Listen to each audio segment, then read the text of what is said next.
Olá, muito boa tarde. O acontecimento da ressurreição surpreendeu crentes e não crentes do início da era cristã e continua a surpreender, nomeadamente quando se escutam os textos da Bíblia que testemunham esse facto. Os que são lidos nas missas deste domingo serão agora analisados pelos convidados do programa Eclésia, o padre Armindo Vaz, professor de Sagrada Escritura na Universidade Católica Portuguesa, e Frei José Nunes, professor de Teologia na mesma universidade. Muito boa tarde e obrigado por estarem neste programa. Frei José Nunes, pedi-lhe uma apresentação temática das leituras deste domingo. A palavra ressurreição e a surpresa que provocou percorre os três textos que se escutam nas missas de domingo. Pois, realmente é uma novidade imensa, é uma ruptura brutal, não é?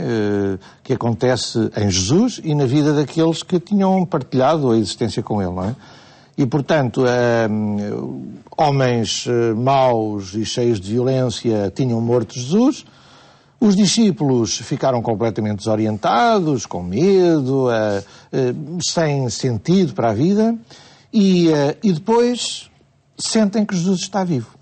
E a maneira de eles relatarem, narrarem essa experiência de que Jesus está vivo é com um género literário, que isso disse que falará o Padre Armindo, que é o das aparições, não é? Uhum. E, portanto, Jesus aparece-lhes e eles não têm a mínima dúvida de que Jesus está vivo. Até come com eles, diz o texto do Evangelho.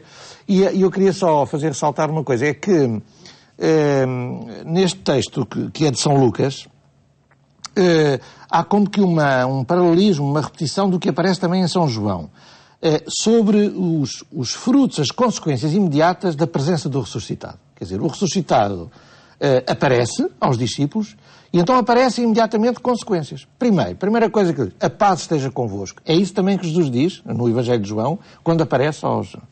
Os discípulos vendo isto ficam cheios de alegria. Paz, alegria, e depois aparece também sempre uma nota, tanto em São João como aqui, que é o desafio ao perdão recíproco dos pecados. Uhum. Então, neste horizonte da ressurreição, há realmente uma vida nova que é a da paz, a da alegria e a do perdão e reconciliação entre as pessoas. Isto realmente é uma novidade imensa e um programa de vida para a grande família que é a humanidade, não é? Toda a humanidade. Não é? E antes de detalharmos um pouco mais a análise a esse texto do Evangelho, vamos escutá-lo, vamos ouvir esse encontro dos discípulos de Emaús, como diz o texto, com o ressuscitado, o texto do Evangelho que se escuta nas Eucaristias deste domingo. Naquele tempo, os discípulos de Emaús contaram o que tinha acontecido no caminho e como tinham reconhecido Jesus ao partir do pão. Enquanto diziam isto, Jesus apresentou-se no meio deles e disse-lhes: "A paz esteja convosco." Espantados e cheios de medo, julgavam ver um espírito. Disse-lhes Jesus: "Por que estáis perturbados e por que se levantam esses pensamentos nos vossos corações? Vede as minhas mãos e os meus pés. Sou eu mesmo. Tocai-me e vede. Um espírito não tem carne nem ossos, como vedes que eu tenho." Dito isto, mostrou-lhes as mãos e os pés, e como eles, na sua alegria e admiração, não queriam ainda acreditar, perguntou-lhes: "Tendes aí alguma coisa para comer?" Deram-lhe uma posta de peixe assado, que ele tomou e começou a comer diante deles.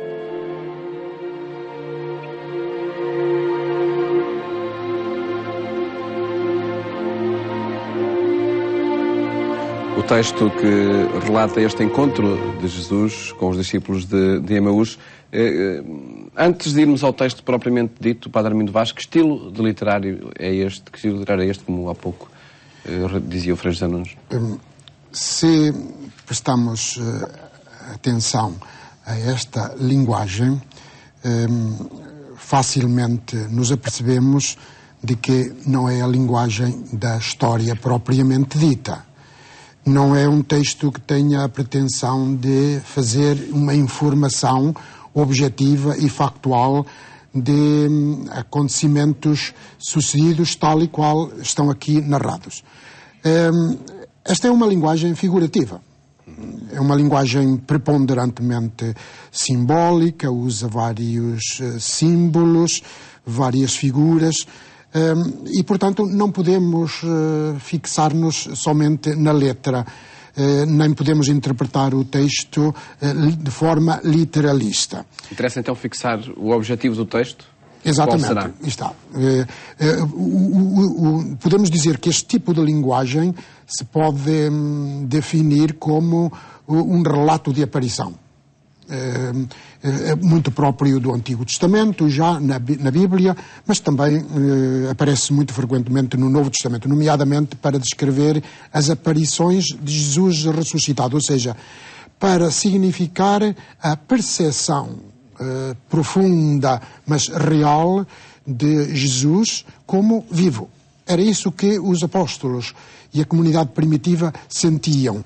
E é isto que este texto quer comunicar, que Jesus morreu sim, mas não é um morto. Está vivo, está presente e operante na vida da comunidade cristã. O que é preciso é senti-lo, tomar consciência da realidade viva dele.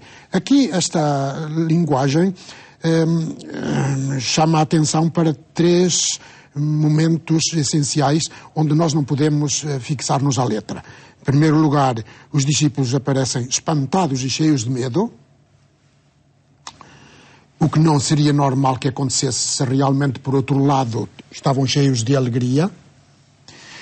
Em segundo lugar, as dúvidas destes discípulos, Jesus pergunta-lhes por que se levantam esses pensamentos nos vossos corações.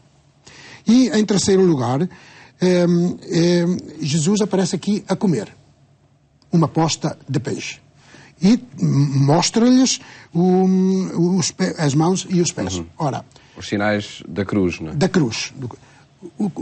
Ora, uma pessoa que já tinha morrido e que agora se sente como viva, mas que aparece a comer. Um morto ressuscitado, segundo a nossa maneira de ver humana, não deveria poder comer. A Igreja fala do ressuscitado como um corpo glorioso.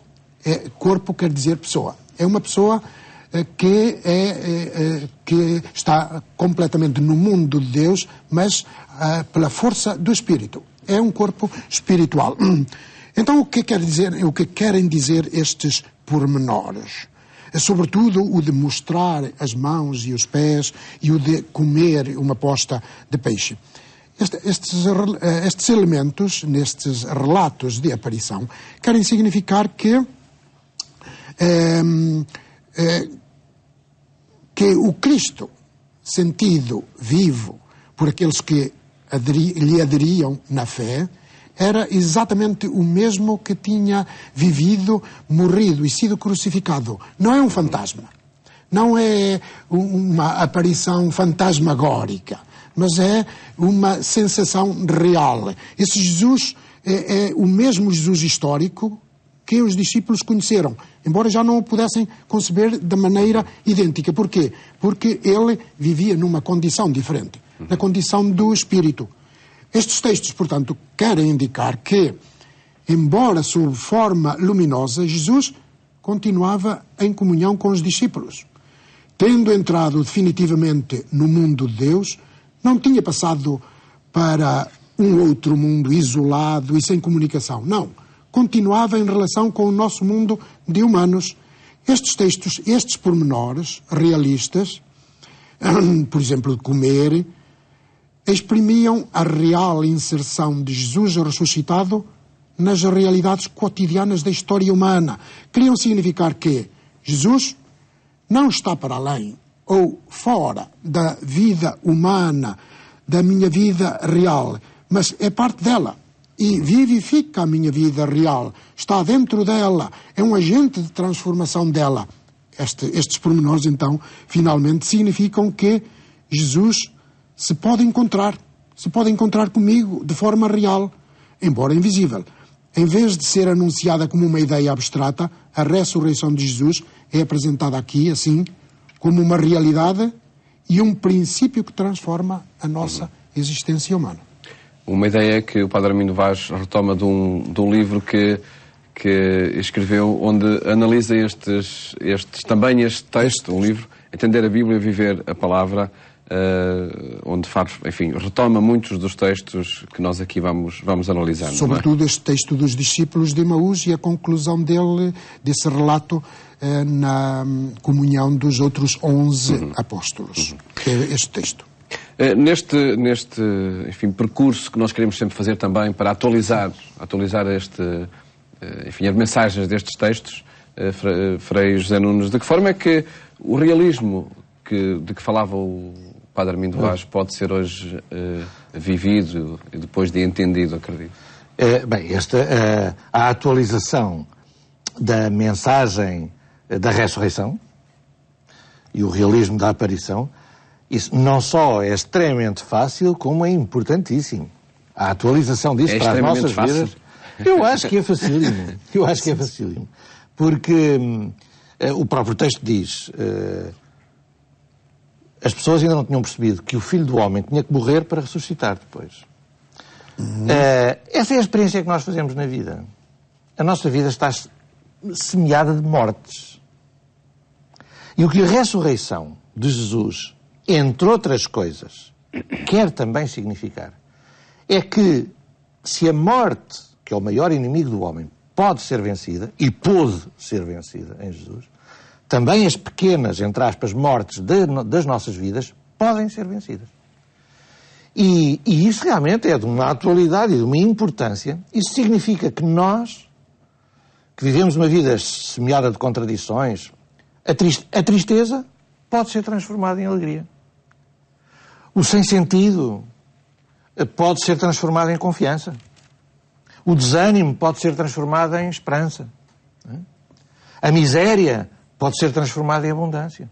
A injustiça pode ser transformada em justiça. A guerra pode ser transformada em paz. A ressurreição tem realmente este potencial utópico, digamos assim, revolucionário, de que a vida, segundo a vontade de Deus, é mesmo para vencer. Portanto, agora, este realismo... Como tudo isso? Claro, este realismo diz-nos que tudo isto é possível e nós havemos de ser os obreiros desta transformação. Exatamente. Com o Espírito de Deus em nós. Quer dizer, nós só por nós não temos grande capacidade. Mas, com o Espírito de Deus em nós, com a força de Deus em nós, nós havemos de ser capazes de matar as mortes, é assim mesmo, e dar vida aos vivos. Quer dizer... E então, portanto, no fundo, a ressurreição lembra que a fé é um potencial de transformação, de mudança muito grande. E nesse aspecto, o cristianismo, que tantas vezes foi mal compreendido, não é? E o mundo moderno declarou incompatibilidades com o cristianismo, dizendo que era alienante, que o cristianismo levava as pessoas a pensar no céu e não na terra. Tudo isso realmente não é verdade. O cristianismo, e a ressurreição é a prova disso, quer dizer, é o sinal disso, o cristianismo é uma religião operativa de obras de transformação social, de transformar a morte em vida, de dar luz onde há trevas. Quer dizer...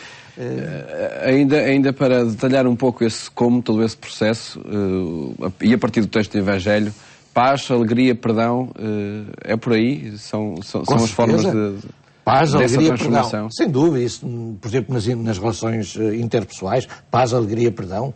Mas depois, esse espírito há de informar também as descobertas científicas, as políticas dos governos. Quer dizer, isto não se trata apenas de relações interpessoais, quer dizer, ou intra-eclesiais. Não, a ressurreição é um potencial realmente revolucionário para a vida toda e do mundo todo e da história toda. É que todas as mortes têm que ser vencidas. Há doenças, há que as combater, é possível vencê-las. Há injustiças na sociedade, é possível vencê-las. Portanto, esse é que é o como. E somos nós, com esse Espírito de Deus em nós, e com nesse horizonte de paz, de alegria, de perdão, de reconciliação, de mudança, de conversão, que temos que, com obras, dar vida onde há morte, não é? E talvez, enfim, esse desafio possa ser vencido a partir do exemplo de outros que já o concretizaram.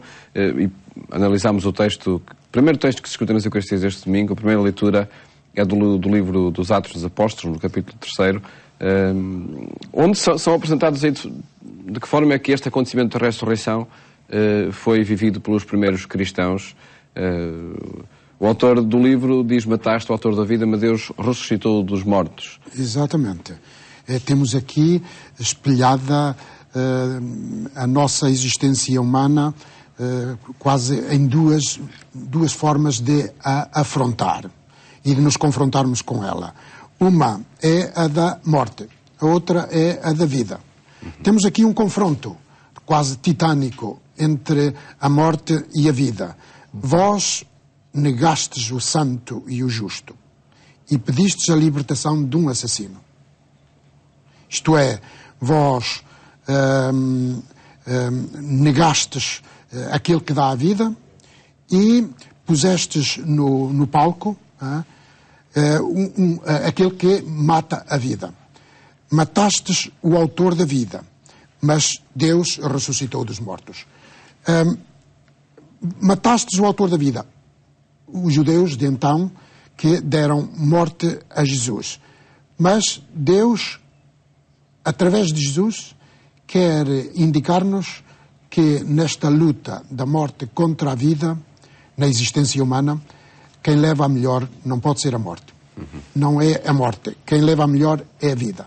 Só que então, para isso, é preciso que nós nos abramos à vida. Temos que dar uma abertura à transcendência do Espírito para que ela então venha dar vitória sobre a morte. É isto que propõe Pedro neste seu grande discurso. Portanto, como consequência da ressurreição. A ressurreição é um facto. Podemos dizer até que as suas consequências são factos históricos, constatáveis. Exato. Isto é, os frutos da ressurreição estavam à vista. Na vida humana. Uma vida de alegria, de paz, de esperança, estavam à vista. Então o que é preciso? Vós que matastes o autor da vida, portanto, arrependei-vos e convertei-vos. Abrir-se à vida de Deus, à vida do Espírito, para cultivar a vida e não sermos cultores da morte. Esta tensão, esta rejeição do autor da vida é um paradoxo que se vive em cada tempo. Pois, então nós não vemos tanta gente a ser morta e gente a matar. Os homens, nós, os seres humanos, na nossa liberdade, nós matamos muitas vezes e matamos de muita maneira. E Deus, com a ressurreição de Jesus, quer nos dizer: bom, realmente vocês seres humanos são capazes de coisas muito boas, mas também matam muito. Mas essa não é a última palavra, eu quero é a vida. E como é que nós matamos? De tanta maneira. As religiões, as pessoas em nome da religião matam muito. Nós, sei lá, os cristãos também já matámos muito na história, e ainda há pouco tempo um louco na Noruega, em nome do cristianismo, matou 96 pessoas numa ilha. Pessoas islâmicas, hoje, extremistas, fundamentalistas, andam a matar à toa no mundo inteiro. Em nome de Deus. Em nome de Deus, em nome da religião. Portanto, nós, para já não falar no mundo judaico, que tem uma violência brutal diária sobre os palestinianos, não é? E quase ninguém fala. Quer dizer, nós temos muita maneira de matar. Nós temos, em muitos lugares, há pena de morte. Nós matamos. Em muitos lugares fazem-se interrupções voluntárias da gravidez ou abortos sem qualquer motivo legítimo, digamos assim. Nós matamos de muita maneira. Nós matamos também a criatividade dos outros. Nós castramos o desabrochar dos outros. Nós matamos de muita maneira. E o que a ressurreição quer dizer é: essa não é a vontade de Deus. Deus quer é a vida, não é a morte, qualquer espécie de morte, não é? E, portanto, por isso é que a ressurreição é uma coisa importantíssima, quer dizer, porque devolve-nos realmente o sentido para a nossa vida, para aquilo que a gente tem que trabalhar. E qual é a vontade de Deus? Nós, afinal, temos um Deus muito bom. É um Deus que quer é a vida. Aliás, Jesus já tinha dito isso. Eu vim para que vocês tenham a vida e a vida em abundância. Não é? Já no pouco tempo que nos resta, Padre Armindo Vaz, pedia-lhe uma análise da segunda leitura que se escuta nas Eucaristias deste domingo, da primeira Epístola de São João. Há aqui um verbo muito importante.